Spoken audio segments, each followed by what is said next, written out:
निर्भीड बातम्या, जनसामान्यांचं प्रतिबिंब, बातमीचा अचूक वेध म्हणजेच PBS न्यूज।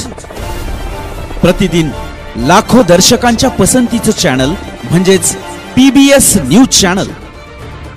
अचूक बातमीसाठी सबस्क्राइब करा। सबस्क्राइब केल्यानंतर त्यासमोरील घंटीवरचं बटन दाबायला विसरू नका।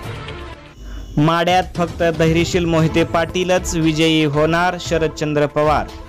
माडा मतदारसंघाचे शरदचंद्र पवार राष्ट्रवादी गटाचे विद्यमान उमेदवार, धैर्यशील मोहिते पाटीलच विजयी होणार असा दावा शरदचंद्र पवार यांनी अकलूज क्रीडा संकुल येथे आयोजित सभेत व्यक्त केला। विकासाचा ध्यास असलेले युवा पिढीचे दिशादर्शक नेतृत्व म्हणून धैर्यशील मोहिते पाटील यांच्याकडे पाहिले जाते।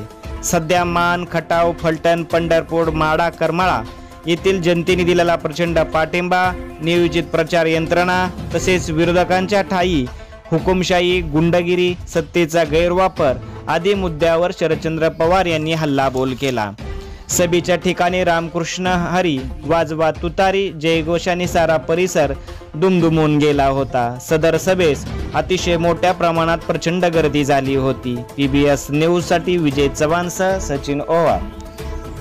धैर्यशील मोहिते पाटील यांचा विजय ही आता काळ्या दगडावरची रेष आहे, कारण सामान्य माणसाने या निवडणुका हातात घेतली। त्यामुळे माड्याचा इस्का आणि माड्याची ताकद काय हे महाराष्ट्राला कळलेलं आहे। ताव जरी मारला तरी माडा आणि सोलापूर तर येतच, पण इंदापूरकडे जरी विजयदादाने असं बघितलं तर फार फरक पडतोय।